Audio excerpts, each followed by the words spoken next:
남지 않았습니다. 우리 한번 이렇게 서로를 격려하겠습니다. 아기 예수님이 당신을 위해서 오셨습니다.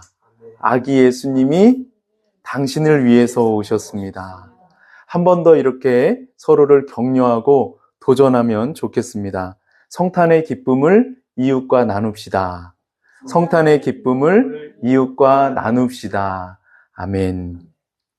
우리가 가지고 있는 이 성탄의 기쁨을 아직 성탄의 참된 기쁨을 모르는 우리 이웃들과 나누었으면 참 좋겠습니다. 인류 역사를 연구해 보면 역사에는 변곡점이 있다는 것을 알 수 있습니다. 최근에 인류 역사의 변곡점은 코로나와 우크라이나 전쟁이라고 할 수 있습니다. 전쟁을 좋아하는 사람은 아무도 없지만 전쟁은 어느 순간에 갑자기 일어납니다.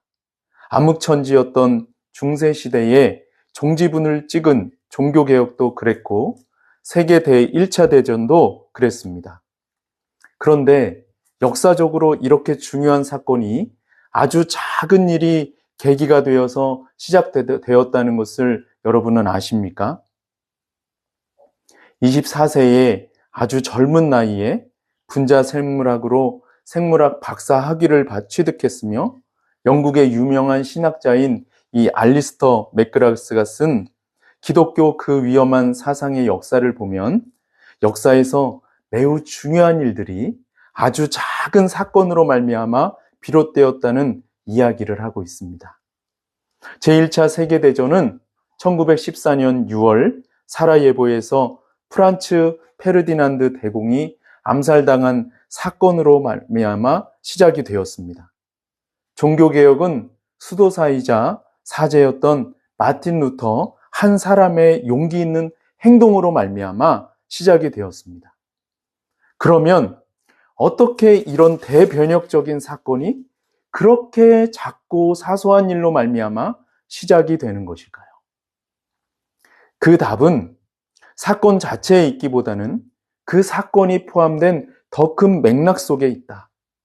깨지기 쉬운 긴장 상태가 조성되면 아주 작은 자극에도 소소한 사건들이 대폭발을 일으킬 수 있다고 말한 알리스터 맥그라스의 말에 해답이 있습니다. 그의 말대로 너무나 작은 사건이 거대한 변화를 일으키는 것은 그 사건과 관계된 더 큰 맥락 때문입니다. 이것은 오늘 본문에도 그대로 적용이 됩니다. 스데반 한 사람의 순교로 말미암아 복음의 확장이라는 매우 중요한 일이 일어났습니다. 이것은 스데반의 순교가 촉발한 것이 맞습니다. 하지만 그보다 더 큰 맥락에서 보자면 복음의 확장은 사도들이 예수 그리스도의 부활을 담대하게 전함으로 말미암아 예루살렘 전체가 들썩이게 되었고 그로 말미암아 부활을 믿지 않는 사두개인들을 중심으로 강한 저항과 박해가 시작되면서 일어난 것입니다.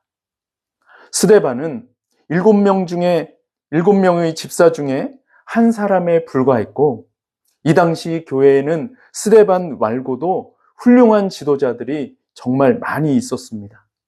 스데반의 순교는 그냥 묻힐 수도 있었습니다. 그런데 역사를 주관하시는 이 하나님께서 스데반의 순교를 사용하셔서 도리어 이 순교가 복음이 유대 전 지역으로 확산되어 나가는 일을 시작하신 것입니다. 더욱이 사도행전 11장 19절 말씀을 보면 이 스데반의 순교로 말미암아 이방인의 땅까지 복음이 확산되는 일이 일어났다는 것을 우리는 알 수 있습니다. 스데반의 순교는 복음의 확장과 세계 선교에 있어서 이처럼 매우 중요한 일이었습니다. 스데반은 바로 이것을 위해서 순교한 것입니다. 사람은 누구나 태어난 이상 한 번은 반드시 죽어야만 합니다. 이것은 거스를 수 없는 숙명이에요. 이것을 잘 알고 있었던 스데반은 하나밖에 없는 그의 생명을 아끼지 아니하고 가장 고귀한 일에, 즉 수많은 영혼을 살리는 데 바쳤습니다. 스데반의 순교로 말미암아 예루살렘에 매우 큰 두 가지 일이 일어나게 되었습니다. 그 일이 무엇인지 1절을 보십시오. 스데반의 순교로 인해서 바리새인이었던 이 사울은 교회를 본격적으로 박해하기 시작했고, 예루살렘에 있는 초대교회의 구성원들이었던 이 헬라파 유대인들과 히브리파 유대인 그리스도인들은 유대 전 지역으로 흩어지는 일이 발생했습니다. 요즘 조국교회에서 유행하고 있는 흩어지는 교회의 시발점이 바로 여기에 있습니다. 저는 이 사역이 계속해서 조국교회 가운데 확산되어 나가기를 원합니다. 앞으로 우리 교회도 성장해 나감에 따라 이 사역에 동참하게 되기를 원합니다. 3절 말씀을 보십시오. 스데반은 교회를 없애기 위해서 각 집에 들어가서 예수 그리스도를 믿는 자들을 끌어다가, 스데반이 아니죠. 사울이죠. 사울이 예수 그리스도를 믿는 자들을 각 집에 들어가서 끌어다가 감옥에 집어넣었습니다. 각 집에 들어갔다는 말씀에서 우리는 적어도 두 가지 의미를 알 수가 있는데, 한 가지는 각 집은 그리스도인들이 사는 집을 의미하고, 또 다른 한 가지는 그 당시에는 집에서 모이는 교회가 매우 일반적이었다는 것을 의미합니다. 따라서 집에서 교회가 세워지는 것을 이상하게 여길 필요가 없습니다. 이것은 자연스러운 것이고 성경적인 것입니다. 사울은 그리스도인들이 있는 곳이면 어디든지 가서 그리스도인들을 잡아다가 감옥에 가두었습니다. 교회의 부흥 원리를 몰랐던 이 사울은 이렇게 하면은 교회가 금방 사라질 것이라고 생각을 했습니다. 그러나 큰 착각이었습니다.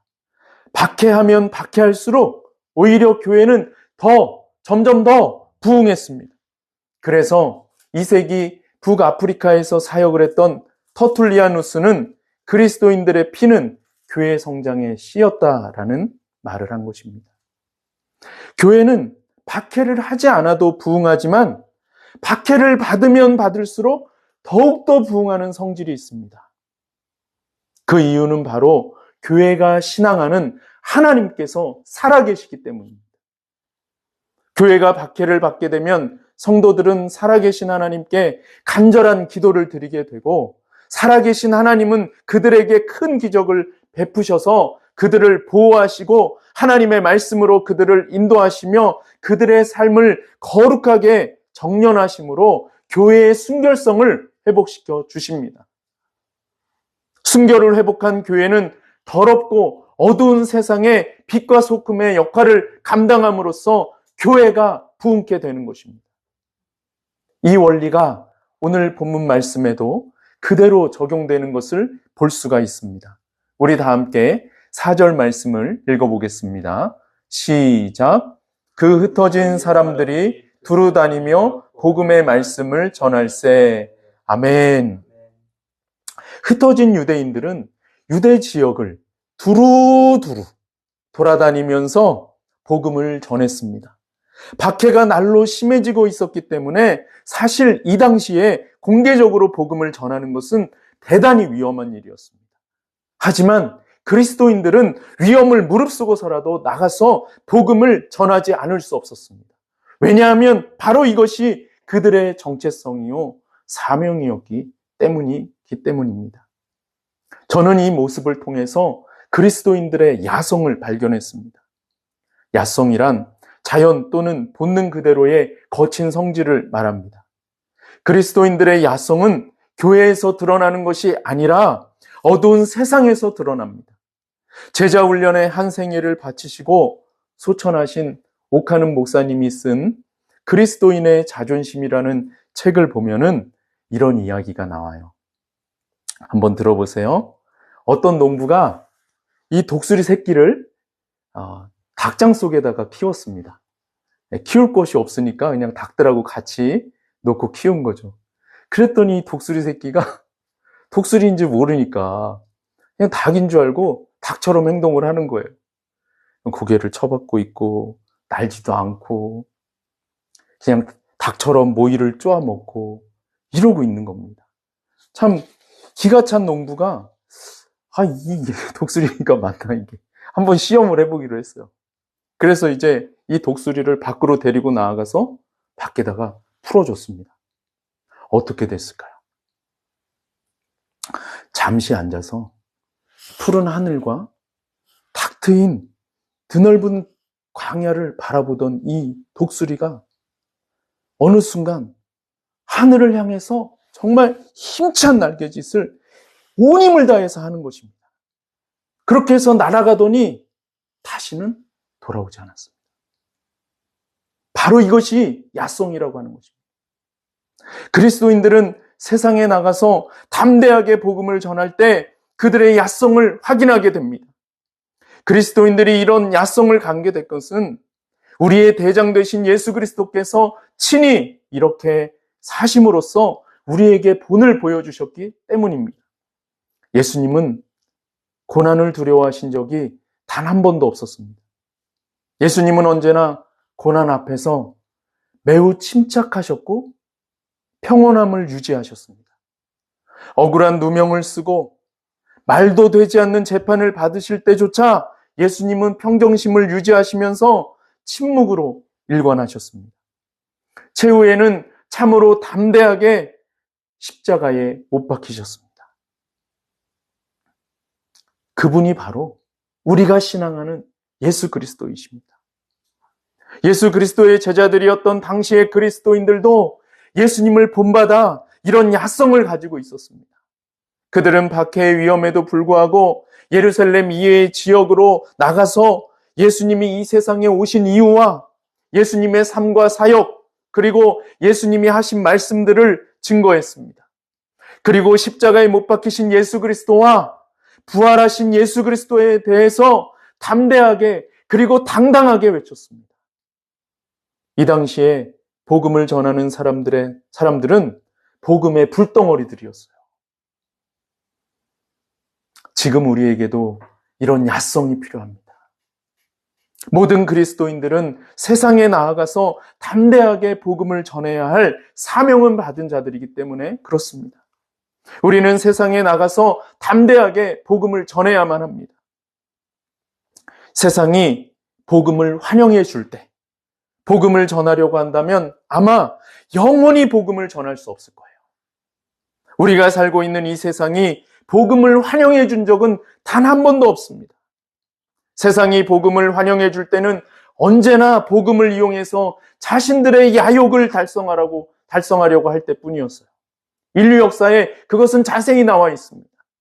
지금도 마찬가지입니다. 지금 세상은 매우 어둡고 더럽습니다. 다시 한번 우리는 이 어둡고 더러운 세상으로 나아가서 진리의 빛으로 이 어두운 세상을 밝게 비추고 진리의 말씀으로 이 더러운 세상을 깨끗하게 닦아야 합니다.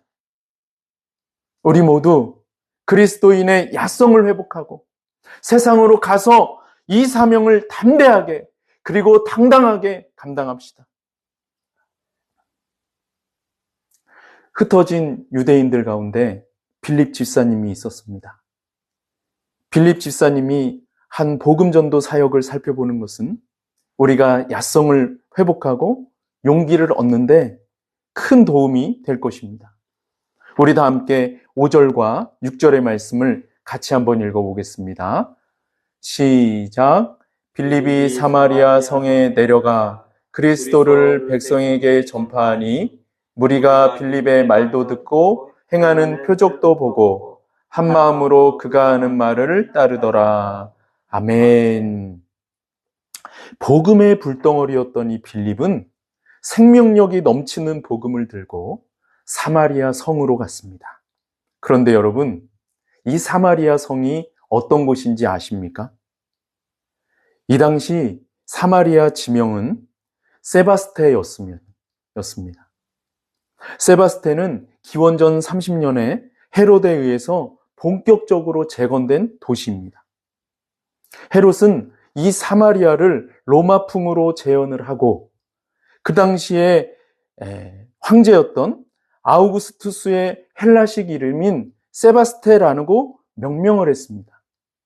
따라서 이곳은 황제 숭배에 매우 열심히 있었고 주술적인 영향으로 우상 숭배가 가득했던 도시였습니다. 겉으로는 화려했으나 속으로는 타락한 우상 숭배의 도시로 빌립이 간 것입니다. 사마리아는 그냥 조용한 시골 동네가 아니었어요. 복음의 불덩어리였던 이 빌립은 생명력이 넘치는 복음을 들고 우상 숭배가 가득했던 도시 한 복판으로 왜 간 것일까요? 그는 그곳에서 생명의 주인이시며 참된 구원자이신 예수님을 전하기 위해서 간 것입니다. 우상 숭배가 행해지던 그 도시에서 그는 예수 그리스도만이 우리의 예배를 받으시기에 합당하신 분이심을 담대하게 증거했습니다. 그러자 놀라운 일이 일어났습니다. 6절의 말씀을 보십시오. 사마리아에 사는 사람들이 빌립이 전하는 복음을 듣고 그들이 섬기는 우상을 버리고 예수 그리스도께로 돌아오는 놀라운 역사가 일어났던 것입니다. 여러분, 복음은 능력입니다. 능력이 없는 복음은 참된 복음이 아닙니다. 공허하기 때문입니다. 참된 복음은 능력으로 임하고 그로 말미암아 나의 삶이 변화되며 내 삶 속에 기적이 일어나게 됩니다. 그래서 복음의 능력을 경험한 자는 공허하지 않은 것입니다. 사도 바울은 고린도전서 4장 20절 말씀에서 하나님의 나라는 말에 있지 아니하고 오직 능력에 있다고 선포했습니다. 이 말씀에서 능력으로 번역된 헬라어는 두나미스입니다. 두나미스는 영어로 다이너마이트로 번역된 단어입니다. 복음은 단순히 말씀 그 자체를 의미하는 것이 아니라 복음으로 말미암는 강력한 폭발력을 가진 힘, 곧 능력을 의미하는 것입니다. 복음은 단지 말씀 그 자체가 아니고 참된 말씀과 함께하는 능력입니다. 빌립이 복음을 전할 때 어떤 능력이 나타났는지 우리 다 함께 7절 말씀을 같이 한번 읽어보겠습니다. 시작. 많은 사람에게 붙었던 더러운 귀신들이 크게 소리를 지르며 나가고 또 많은 중풍병자와 못 걷는 사람이 나으니. 아멘. 많은 사람에게 붙었던 더러운 귀신들이 크게 소리를 지르며 나가고 또 많은 중풍병자와 못 걷는 사람이 나으니. 빌립이 복음을 전하자 많은 사람들에게 붙었던 더러운 귀신이 떠나갔습니다. 여기에서 귀신은 우리가 드라마나 영화에서 본 어떤 외적인 모습을 가진 존재가 아닙니다. 귀신은 하나님을 대적하고 인간을 괴롭히는 영적인 존재입니다. 그래서 영어 성경을 보면 이 귀신을 스피릿으로 번역을 했습니다. 귀신은 눈에 보이지 않는 영적인 존재예요. 제가 이것을 강조하는 이유는 우리는 성경을 읽을 때 자꾸 귀신하면 영화나 드라마에서 본 그런 모습을 상상하기 때문입니다. 귀신은 그런 것이 아닙니다. 귀신은 영적인 존재예요. 빌립이 복음을 전하자 이 더러운 귀신이 떠나갔습니다. 귀신이 떠나갔다고 하는 것은 예수 그리스도께서 영으로 귀신에게 사로잡힌 자들에게 임재하신 것을 의미하는 것입니다. 그 결과 죄의 권세가 끊어지고 우상 숭배가 무너지는 역사가 그 자리에서 일어났습니다. 또한 치유의 역사가 일어났습니다. 많은 중풍병자, 곧 현대의학에서는 뇌졸중이라고 하죠. 이 뇌졸중에 걸린 사람들이 고침을 받는 역사가 일어났고 못 걷는 사람들이 걷게 되는 기적이 그 자리에서 일어났습니다. 뇌졸중은 지금도 완전히 회복이 되지 않는 불치병이고 못 걷는 것은 말할 필요가 없습니다. 그런데 뇌졸중에 걸린 사람들이 깨끗하게 낫고 못 걷는 사람들이 걷게 되는 기적이 복음을 전할 때에 일어난 것입니다. 이런 놀라운 기적이 일어난 배경에는 큰 박해가 있었기 때문이라고 생각합니다. 하나님께서 큰 박해로 인하여 고통당하는 성도들을 사랑하셔서 보호하시고자 기적을 통하여 표적, 즉 우리 주 예수 그리스도만이 유일한 구원자이심을 친히 나타내신 것입니다. 지난주에 페이스북을 통해서 김대경 목사님이라는 분을 알게 되었습니다. 김대경 목사님은 신영통에 있는 사랑제일교회를 담임하시고 전도를 아주 열심히 하시는 그런 분인데 어느 날 뜻하지 않게 걸리면 백발백중 다 죽는다는 췌장암에 걸리셨습니다. 질병과 사투를 벌이며 기나긴 고통 속에서 절망하며 신음하고 있을 때 하나님께서 깨끗하게 고쳐주셨습니다. 이분이 쓴 췌장암은 내게 축복의 행진곡이었다라는 책을 사서 제가 읽어봤습니다. 그의 고백을 한번 직접 들어보십시오. 회진 시간에 문을 열고 들어오는 주치의의 표정을 보니 많이 어둡게 보였다. 암세포가 이미 임파선에 전이되었습니다. 그렇지 않으면 항암 치료만 받아도 되는데 방사선 치료까지 받아야 합니다. 난 주치의의 이 말 한마디에 충격을 받을 수밖에 없었다.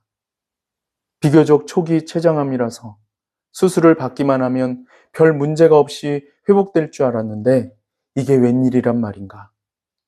췌장암은 참으로 무섭다는 생각을 했다. 그런데 조금 후 다시 레지던트로 보이는 의사 2명이 들어와서 시무룩한 표정으로 이렇게 말을 꺼내는 것이었다. 수술은 했지만 생존은 보장할 수 없습니다.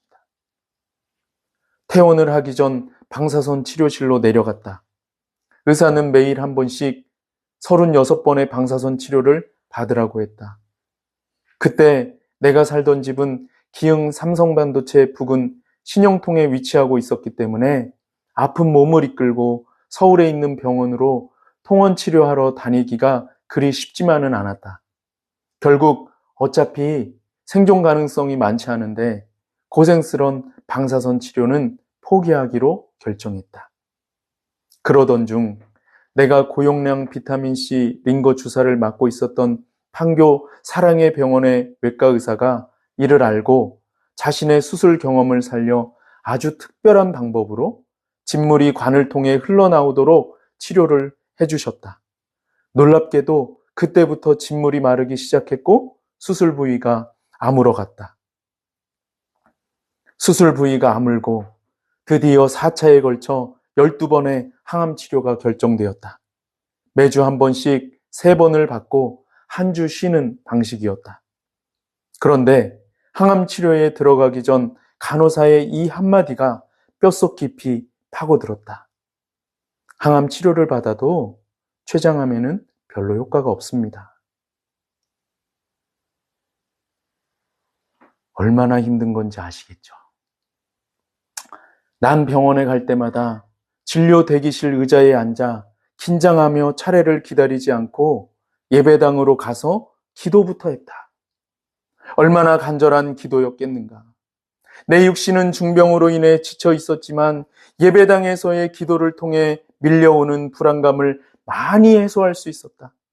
기도하는 그곳이 바로 내 마음의 피난처요, 내 몸이 포근히 안길 수 있는 따스한 주님의 품이었다. 내가 췌장암으로 인하여 한창 고통을 당하고 있을 때였다.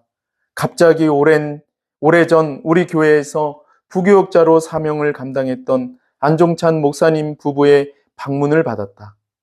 당시 안 목사님은 치유의 은사를 받아 병자를 고치는 사역에 전념하고 있었다. 군포에서 개척교회를 하고 있었기 때문에 가까운 거리가 아님에도 불구하고 목사님과 사모님은 몇 개월에 걸쳐서 매주 2번씩 지체하지 않고 달려와 질병으로 쓰러져 가고 있는 나를 위해 온 힘을 다해 기도해 주셨다. 드디어 정해진 그날 병원에 가서 검진 결과를 듣게 되었다. 그날 나는 이미 심신이 지쳐 있어서 병원에 가질 못하고 아내와 여 집사님들만 다녀왔다. 그런데 이들 앞에서 의사는 내 검사 결과를 보고 깜짝 놀라며 말했다고 한다. 혈액 종양 수치가 지극히 정상으로 나왔다는 것이다. 원래 정상은 36가지인데 10이었으니 전혀 이상이 없었던 것이다. 더구나 암세포가 전이되어 있었던 임파선도 아주 깨끗하게 되어 있었다. 여러분, 놀랍지 않습니까? 하나님께서 목사님을 깨끗하게 고쳐주신 것입니다. 할렐루야! 목사님을 치료한 의사도 놀랐지만 이 췌장암에 걸렸던 목사님 자신도 놀랐을 것이고 모두 다 놀랐습니다. 도저히 불가능한 일이 일어났기 때문입니다. 저도 이 책을 읽으면서 감탄하면서 읽었어요. 놀랐습니다. 저는 여러분에게 이것을 믿으라고 이야기하지 않을 것입니다. 왜냐하면 이것은 사실이기 때문입니다. 그런데 더 중요한 것은 췌장암으로 인해서 깊은 절망에 빠진 이 목사님을 하나님께서 그 깊은 절망에서 건져주신 것입니다. 현대의학으로도 고칠 수 없는 불치병은 신앙심을 갖고 있음에도 불구하고 환자를 깊은 절망으로 몰아갑니다. 책에서 목사님도 절망의 심연으로 빠져들었다고 고백하셨습니다. 깊은 절망에서 우리를 일으키실 분은 오직 한 분, 부활하신 예수 그리스도밖에 없습니다. 부활하신 예수 그리스도를 믿고 깊은 절망 속에서 굳게 붙잡으시기 바랍니다. 저는 그렇게 했습니다. 교회를 개척하고 깊은 침체를 경험했을 때 불과 얼마 전에 성령 하나님의 인도하심으로 하나님의 말씀을 통해 살아계신 하나님을 굳게 붙잡음으로써 하나님께서 그 깊은 절망에서 저를 건져주시는 것을 경험했습니다. 여러분도 깊은 절망을 경험하게 될 때에 부활하신 예수 그리스도만을 굳게 붙잡으시기를 바랍니다. 그러면 반드시 그 깊은 절망에서 헤매이고 있는 우리를 부활하신 예수 그리스도께서 건져주실 것입니다. 제가 전도하면서 만났던 분 가운데 한 장로님도 간병변을 앓으셨는데 세브란스 병원의 아주 유명한 의사 선생님이 힘들다는 말을 하셨습니다. 돌아가실 준비를 해야 된다. 뭐 이런 얘기를 하신 거예요. 이게 좀 시간이 지체된 예전에 과거의 이야기인데 그렇습니다. 그러나 이 장로님은 포기하지 않고 치료를 받으면서 살아계신 하나님께 히스기야가 드렸던 기도와 같이 벽을 향해서 간절히 기도했고 결국 하나님께서 이 간경화를 깨끗하게 치료해 주셨습니다. 그래서 그 의사 선생님도 역시나 놀랐다고 하더라고요. 15년을 더 살게 해달라고 이 장로님이 하나님 앞에 기도했는데 20년이 지난 지금도 이 장로님 살아계세요. 제가 기도해드렸던 권사님도 하나님께서 유방암을 깨끗이 치유해 주셨습니다. 기적은 지금도 일어나고 있습니다. 오늘 이 예배 가운데 간암에 걸린 한 형제가 와 있습니다. 이 형제는 예수님을 믿는 30살의 미래가 창창하고 밝은 청년입니다. 공기업이라고 하는 좋은 직장에도 다니고 있습니다. 현재 간암 4기입니다. 제가 오늘 만나고 굉장히 놀랐어요. 왜냐하면 간암 4기라고는 간암 4기로 보이지 않는 혈색도 좋고 몸 상태도 너무나 좋고 그래서 제가 깜짝 놀랐습니다. 사실 오늘 형제가 오기 전에 아내하고 형제가 좀 이렇게 안 좋아 보일 수가 있다. 그런 이야기를 했습니다. 그러면서 우리가 그때 놀라지 말고 이렇게 자연스럽게 반응을 해줘야 된다 그런 얘기를 했는데 그 반대로 지금 너무나 간암 4기라고는 믿어지지 않을 정도로 너무나 건장해서 오히려 깜짝 놀랐습니다. 그럼에도 불구하고 이 형제가 믿는 하나님께서 지금 일하고 계시기 때문에 그런 것입니다. 혈액검사 수치를 보고 의사들이 지금 놀라고 있다고 합니다. 저도 이 형제를 놓고 새벽마다 하나님 앞에 바로 여기에서 무릎을 꿇고 제가 간절히 기도하고 있습니다. 현재 오늘도 이 새벽에 형제의 회복을 위해서 정말 간절히 기도했습니다. 기도하면서 하나님께서 왜 이 형제를 저에게 붙여주셨을까 생각하고 있습니다. 북한 선교에 쓰시려고 하시는 것은 아닐까? 저는 알 수가 없지요. 그러나 하나님께서 깨끗하게 고쳐주신다면 분명히 이 형제에게 어떤 사명을 주실 것입니다. 저는 하나님께서 이 형제를 깨끗하게 고쳐주실 것을 믿습니다. 반드시 복음의 능력이 이 형제에게 나타나서 간암 사기에서 깨끗하게 회복시켜 주실 것을 믿습니다. 우리에게는 소망이 있습니다. 예수 그리스도께서 우리와 함께 하시기 때문입니다. 그런데 여러분, 기적 중에 진짜 기적이 뭔지 아세요? 그 기적은 바로 내가 한 번도 본 적이 없는 예수 그리스도를 나의 구원자와 주인으로 영접하고 나의 생명을 걸고 예수 그리스도만을 위해서 살아가는 것입니다. 바로 이것이 기적 중에 최고 기적이에요. 이 기적은 지금도 일어나고 있습니다. 예수생명교회는 이번 성탄절에 교회에 다니지 않는 분들 가운데 아기 엄마들을 교회로 초대해서 함께 예배드리고 파티하며 예수님께서 이 땅에 오신 참된 의미를 생각해보는 시간을 갖고자 합니다. 이것을 위해서 부곡순복음교회를 담임하시는 우리 이지훈 목사님의 도움으로 브로슈어도 만들었어요.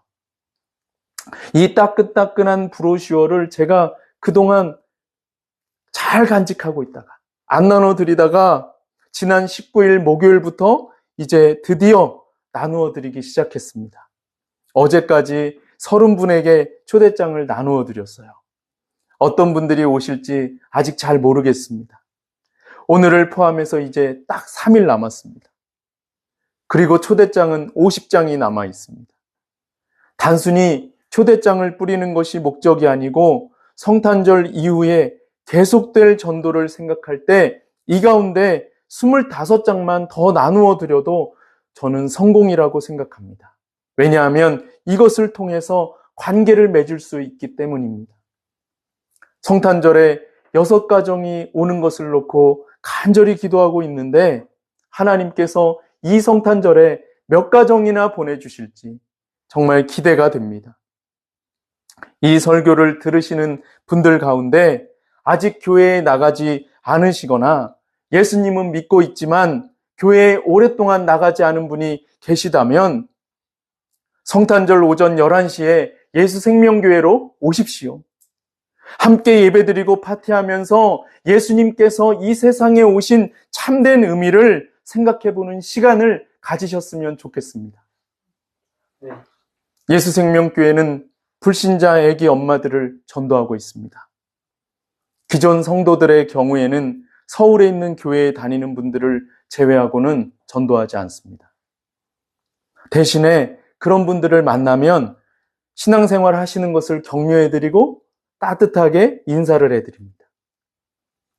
불신자 엄마들을 전도해서 이 엄마들의 삶이 변화되는 기적을 보는 것이 우리 예수생명교회의 비전입니다. 왜냐하면 교회를 다녀도 이상하리만큼 좀처럼 삶이 변화되지 않기 때문입니다. 옥하는 목사님이 쓴 그리스도인의 자존심이라는 책에서 읽은 글 가운데 이런 내용이 있었습니다. 미국 LA에서 나이트클럽을 운영하시는 어떤 아줌마가 이 나이트클럽을 운영해가지고 많은 돈을 벌었습니다. 그런데 놀랍게 이 아줌마가 하나님의 역사하심으로 예수님을 믿게 됐어요. 하나님의 은혜로 예수님을 믿자마자 성경책을 읽기 시작했습니다. 그런데 50세가 넘어서 그런지 읽은 말씀이 잘 기억이 나지 않는 거예요. 그래서 말씀을 이제는 쓰기 시작했습니다. 그러면서 이분의 삶에 놀라운 변화가 일어났어요. 그렇게 많은 돈을 벌어주었던 이 나이트클럽을 청산하게 된 것입니다. 이분이 이런 고백을 했습니다. 들어보십시오. 예수 믿은 이후로 하나님께서 나의 재물을 빼앗아 가셨지만 저는 그것을 문제시하지 않습니다. 그분은 돈 대신에 저에게 너무나 큰 선물을 주셨기 때문입니다. 돈이 있을 때는 그렇게 애를 먹이던 남편과 아이들이 이제는 바르게 살려고 애쓰는 모습을 볼 때 얼마나 기쁜지 모르겠습니다. 저는 이 생활이 너무나 좋습니다. 이분은 예수 그리스도로 말미암아 삶이 변화되었습니다. 저는 예수로 말미암아 삶이 변화되는 바로 이것이 기적 중에 최고의 기적이라고 믿습니다. 여러분의 삶은 지금 변화되고 있습니까? 기적은 지금도 계속되고 있습니다. 다음 기적의 주인공은 바로 이 자리에 서서 설교하고 있는 저와 바로 이 자리에 앉아서 이 설교를 듣고 있는 여러분, 그리고 이 설교를 동영상으로 보고 있는 여러분입니다. 우리 다 함께 8절 말씀을 읽고 마치도록 하겠습니다. 8절 말씀 시작. 그 성에 큰 기쁨이 있더라. 아멘. 삶이 변화되는 기적을 체험한 사람에게는 세상이 알 수도 없고 세상이 줄 수도 없는 큰 기쁨이 있습니다. 그에게는 더러운 세상과 맞서서 싸워 이길 수 있는 환희와 희열이 있습니다. 절망 속에서 살아가던 삶이 소망으로 바뀌었고 지옥에 갈 사람이 천국에 가게 되었으니 어찌 기쁨이 없을 수가 있겠습니까? 하나님께서 주시는 이 큰 기쁨을 누리며 살아가시는 오늘이 되시기를 우리 주 예수님의 이름으로 축복합니다. 기도드리겠습니다.